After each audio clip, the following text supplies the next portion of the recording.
কালো গেঞ্জি গায়ে পুলিশের সামনে বুক টান করে দাঁড়ায় আবু সাইদ।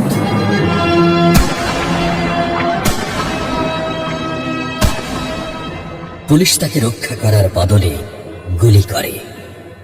ঠাস ঠুস কয়েকটা গুলির মধ্যে একটা গুলি লাগিয়ে তার কোমরে। খানিকটা ভাঁজ হয়ে যায় শরীর। সম্ভবত সে বুঝতে পারে নাই।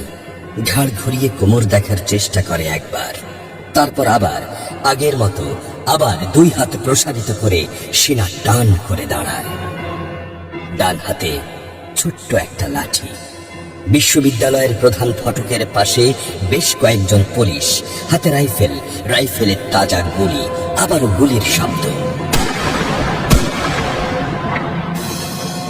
পরে গুলিটা কোথায় লাগলো বোঝা গেল না।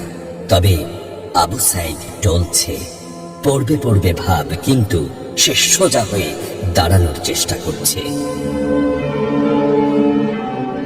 গুলি খাওয়ার আগে ফেসবুকে তার শেষ পোস্ট ছিল, যতদিন বেঁচে আছেন মেরুদণ্ড নিয়ে বাঁচুন। সেজন্যই হয়তো গুলি খাওয়ার পরও সোজা হয়ে দাঁড়াতে চাইছিল, কিন্তু পারছিল না। আবু সাইদের মেরুদণ্ড সোজা থাকলেও শরীরটা মাটির দিকে ক্রমশ ঝুলে পড়ছিল। সবুজ জামা পরা বন্ধু এগিয়ে আসে, পুলিশের গুলির ভয় ডর পাশে রেখে আবু সাইদকে ধরে। আরো দু একজন আসে, আবু সাইদকে হাসপাতালে নিতে হবে। আবু সাইদ হাঁটতে পারছে না, শরীর ছেড়ে দিচ্ছে। 4-5 জন হাত পা ধরে শূন্যে তোলে। আবু সাইদ ঝুলছে আর রক্ত পড়ছে টপ টপ টপ।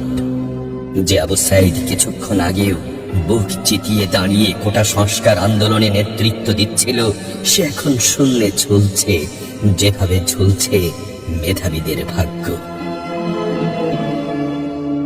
রাত 10টার আগেই বাড়িতে যাওয়ার কথা ছিল আবু সাইদের। মা অপেক্ষা করছে, বোন অপেক্ষা করছে। তখনও তারা জানে না আবু সাইদের মৃত্যু সার্টিফিকেট লিখছে কর্তব্যরত ডাক্তার। নাম আবু সাইদ, পিতা মকবুল, ঠিকানা বাবনপুর, পীরগঞ্জ, রংপুর। বয়স 25। মৃত্যু কারণ আগমনের সময় মৃত্যু। তারিখ 16/7/24, রাত 8টা 5 minute. Serial number 240434, Rangpur medical college হাসপাতাল। পরিবারের একমাত্র শিক্ষিত ছেলেটা খুন হয়ে গেছে।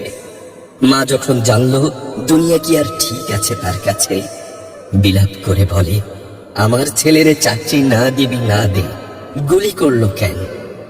বোন শুনি আর্তনাদ করে বলে, 3টা গুলি কেন আমারে করলো না? আবু সাইদ ফেসবুকে আরো লিখেছিল, যদি আজ শহীদ হই তবে আমার নিথর দেহটা রাজপথে ফেলে রাখবেন।